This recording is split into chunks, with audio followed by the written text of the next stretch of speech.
Hi, I'm Cameron Brown, and I'm reading There by Tommy Orange. Getting us to cities was supposed to be the final necessary step to our assimilation, absorption, erasure, completion of a 500-year-old genocidal campaign. But the city made us new, and we made it ours.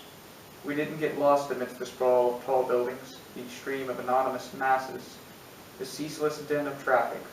We found each other, started up Indian sitters, brought out our families and powwows, our dances, our songs, our beadwork. We bought and rented homes, slept on the streets, under freeways.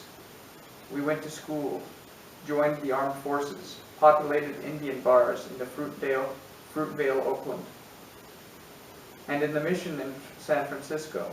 We lived in boxcar villages in Richmond. We made art, and we made babies, and we made way for our people to go back and forth between the reservation and city. We did not move to the cities to die. The sidewalks and streets, the concrete absorbed our heaviness. The glass, metal, rubber, and wires, the speed, the hurtling masses, the city took us in. We were not urban Indians then. This was part of the Indian Relocation Act, which was part of the Indian Termination Policy, which was and is exactly what it sounds like. Make them look and act like us, become us, and so disappear. But it wasn't just like that. Plenty of us came by choice, to start over, to make money, or just for a new experience. Some of us came to cities to escape the reservation. We stayed after fighting in the Second World War, after Vietnam too. We stayed because the city sounds like a war. And you can't leave a war once you've been. You can only keep it at bay, which is easier when you can see and hear it near you. That fast metal, that constant firing around you. Cars up and down the streets and freeways like bullets. The quiet of the reservation, the side of the highway towns, rural communities. That kind of silence just makes the sound of your brain on fire that much more pronounced. Plenty of us are urban now. If not because we live in cities, then because we live on the internet. Inside the high-rise of multiple browser windows. They used to call us sidewalk Indians, called us citified, superficial, inauthentic, cultureless refugees, apples. An apple is red on the outside and white on the inside. But what we are is what our ancestors did, how they survived.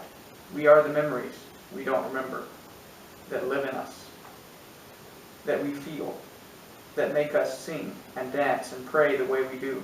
Feelings from memories that flare and bloom unexpectedly in our lives, like blood through a blanket from a wound made by a bullet fired by a man shooting at us in the back of our hair, for our heads, for a bounty, or just to get rid of us. When they first came for us with their bullets, we didn't stop moving, even though the bullets moved twice as fast as the sound of our screams. And even when their heat and speed broke our skin, shattered our bones, skulls, and pierced our hearts, we kept on. Even when we saw the bullets send our bodies flying through the air like flags, like the many flags and buildings that went up in place of everything we knew this land to be before. The bullets were premonitions, ghosts from dreams, of a hard, fast future. The bullets moved on after moving through us, became the promise of what was to come. The speed in killing, the hard, fast lines of borders and buildings.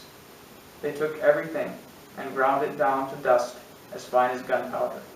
They fired their guns into the air in victory, and the strays flew out into nothingness of histories written wrong and meant to be forgotten.